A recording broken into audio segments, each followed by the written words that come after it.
Mambo Tanzania, nashukuru sana washabiki wangu, nashukuru sana serikali yangu, nashukuru sana watu wote walizunguka duniani kote na kunisupport.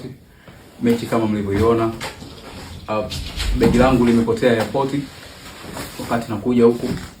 Kwa hiyo jamaa wamebidi wanipe viatu vingine vipya. Kwa wakati napigana viatu vyao vilikuwa vinanifinya sana kama nimepata yenga. Ndio maana nikatema mouse guard chini, kwa sababu sheria ya boxing ukitema mouse guard chini maana yake referee anatakiwa aukote mouse guard, amsimamishe mpinzani, aniulize kunaendelea nini. Kwa hiyo nilimwambia nina yenga, akaniambia unaweza kuendelea. Nikasema anaweza kuendelea. Kwa hiyo baada ya kuendelea ile yenga imenishika tena, nimeshuka, yule ameniongezea ngumi tena pale. Pambano limeisha kwa TKO.